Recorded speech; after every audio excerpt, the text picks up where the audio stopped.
最近因为因应疫情的挑战，政府各个单位都上紧发条，全力投入防疫的工作。那我知道，包括各位委员在内许多的主任朋友也都非常注重这个防疫，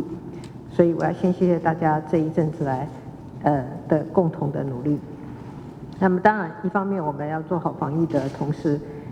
该推动的历史正义跟转型的工作还是要继续的进行。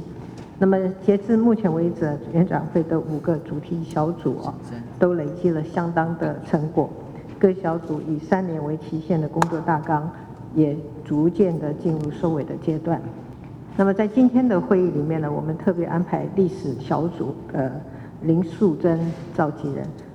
针对原住民族重大历史事件的碑文设立跟诠释发表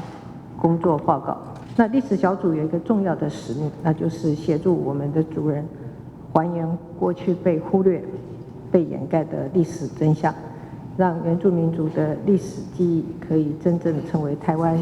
人民普遍理解，也可以共同分享的历史记忆。那我事先翻阅了会议的资料里面收录的简报，非常期待历史小组待会的报告，以及原民会、教育部、文化部对于政府如何推广原住民族历史观点的回应。另外呢，前几天世界母语日呢，原住民委员会举办了这个全国性的原住民族语言发展会议。那么族人朋友期待的原住民族语言发展研究基金会也正式成立了。稍后我要请原民会的一将主委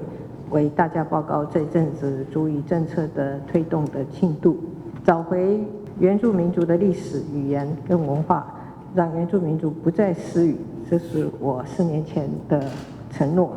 也是过去这段时间以来我跟大家一起努力逐步达成的目标。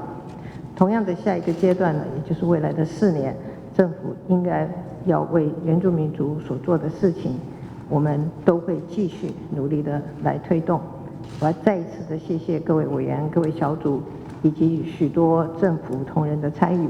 那么我们现在就要开始今天的会议，谢谢大家。